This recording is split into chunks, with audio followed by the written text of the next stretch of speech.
RG3 in Philly, RG3 anywhere. Is he just another Heisman flop, or is there still some hope? Pandas are lovable, but are they athletic? The Red Sox and Pablo. Fat baseball players, can they play? And fantasy baseball fanatics, we know you can't get enough. We are here for you. This is the Mark and Macy Show. We come your way every Thursday night. Macy, how you doing tonight? Hey, I'm great. It's my favorite night of the week. This is your favorite day of the week. It wouldn't be that 2 days at the end of the week where you actually don't have to do any work and you can do whatever you want. This kicks off the weekend. This is that good. While we were baking Christmas cookies, and I added there's your Christmas cookie. Maybe that's you. I don't know. What do you think? I mean, sometimes my makeup's really uneven, and that's what it looks like. So I love Thursdays. I love baseball. What more could a girl ask for? I don't know what else you could ask for, but we'll stick with baseball tonight. We also now have a website thanks to Macy. Both of us. Team effort. Your left eye is it's kind of wandering like, way over there. Woo! Hey, and even show rundown. It's all official this week. We just didn't hit record and start talking, although that's pretty much what it's going to turn out to be. But an official rundown that Macy approved. I worked on, she approved. Oh. Mark is so serious. I love it. Mark is so tuned into this right now. I love it. I love it. Yeah, I was very impressed with the demo reel. So when are you going to start performing like that for us here? When? I don't know. I mean, I'm still waiting for to be set up. There's way too much going on. I'm trying to focus on a blog, focus on a draft, and watch basketball. There's a lot going on for me right now. David, right. This is all we had in the cupboard. So you're either 61 or you're 16 or you're 6 or you're 1 or you're 91 or 19. Take your pick. You got. Take me to. I'll go 19. You go 19 again. I would do. I can't do this. I'm sorry. I can't believe it lasted that long. I love it. Love it. I think it's going to be a lot of fun. I hope, some chicks join too, so that all the guys can lose to one of us girls. I think it'll be a lot of fun. Or you could get more satisfaction if 19 guys lost to one girl.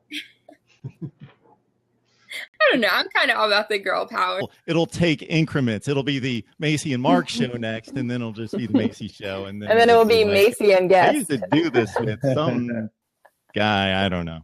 So I got to get an Ohio State question in before she just cuts me off and doesn't let me go from there. Hey, it's justified. Just like Christian Hackenberg last week, justified. Right. We have Ohio State possibly dominating this first round, and the only reason I bring up Rick, that regardless of what look she gives here, I'm a completely neutral college football and NFL analyst here. I think it's impossible what the rules are now asking defensive players to do in a split second.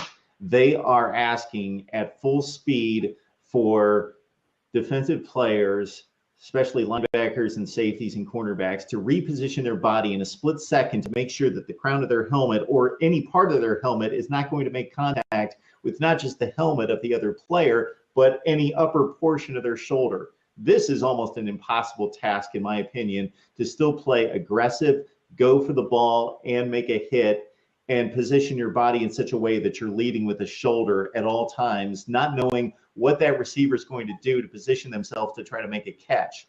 That's craziness. Once Bill O'Brien left, it was a different ballgame for Christian Hackenberg. And what people don't see is what Christian Hackenberg has gone through in the past 4 years. He goes from one coach to another coach, and most people, a quarterback with that much talent, would have left. They would have been out at Penn State. He's got leadership. He's got the ability to work through problems, and he is able to handle situations in which, most people couldn't. So I think that brings more to a team than just talent. But I'm still only seeing him with Bill O'Brien to really be successful.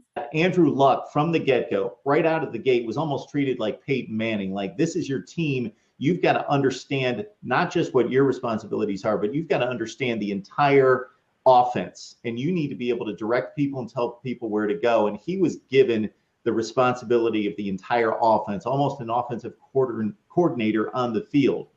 RG3, on the other hand, was basically told, you know what you're going to do? You're going to look at your primary receiver, and if he's not open, you're going to take off and run. That's what you're going to do. You're going to drop back to pass, and you're going to look at one guy, and then you're going to take off.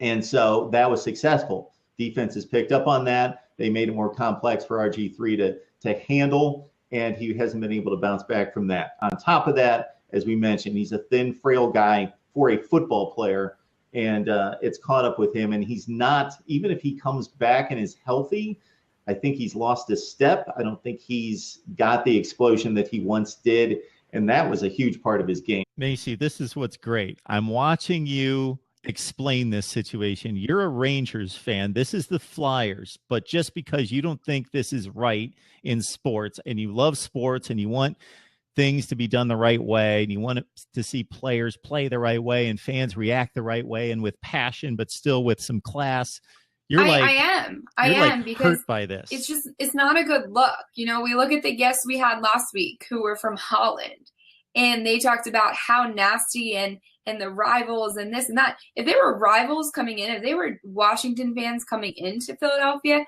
and they were the ones pulling these kind of stunts, I would expect it. But I would not expect it from the home team against your own guys. And it just gives hockey such a bad look. Kobe Bryant does not register on my radar at all. I recognize the greatness, but I am not attached to Kobe Bryant at all. I don't dislike him. I never thought he was a great character guy. I think maybe he's learned from his past issues off the court in particular. It seems like he has, which is great. I think that's amazing when somebody can learn from their problems. We all make mistakes, and if we can learn and become different people, better people, then that's really important. But so I have not watched a lot of Kobe Bryant in recent years. And in the last few years, there hasn't been a whole lot to see, but a lot of missed shots and a lot of Laker bad losses. But history gets me, and I can totally respect the guy for his incredible talent. And in recent days, we've seen the old Kobe highlights when he had the explosive first step, when he would go above the rim and throw it down, when he had more than just the long-range jumper in his game. And he was just remarkable. Preston, you're not going to get a superstar. I don't think he has that kind of explosive athleticism to be a great player in this league. He's got a motor that doesn't stop. He's a hard worker, but he's pretty much maxed out his athletic ability. So he doesn't necessarily, generally, if you size him up against the DNs that have been explosive guys off the edge that have made disruptive plays in the backfield in the last 5 or 10 years in the NFL, his measurables in the combine do not come close to those guys, except for one guy I've heard and seen the measurables that racked up pretty well with a Terrell Suggs. They're very comparable there. But this kid shows up and plays. He makes big plays in huge games.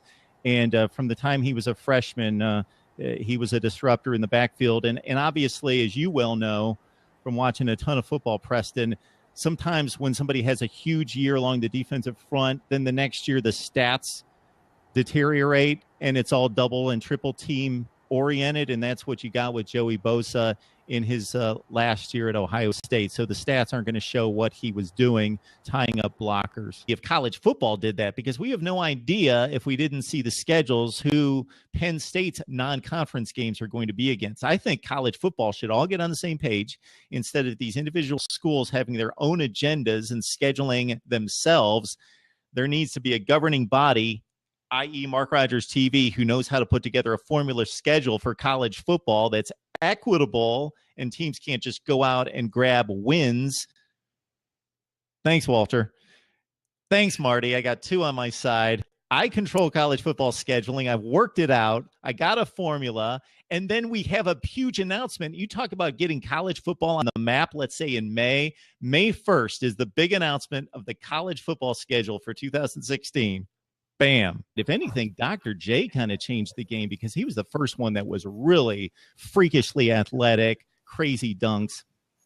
If you go all the way back to Babe Ruth. He changed baseball. Is Steph Curry changing the NBA? Unlike, I know he's being considered and compared to LeBron currently and Jordan from a legendary standpoint in just regards to how good he is.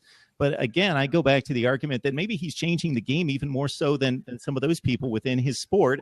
And similar to a Babe Ruth, who started hitting 60 home runs when home run champions were hitting 10 or 15 just a couple years earlier.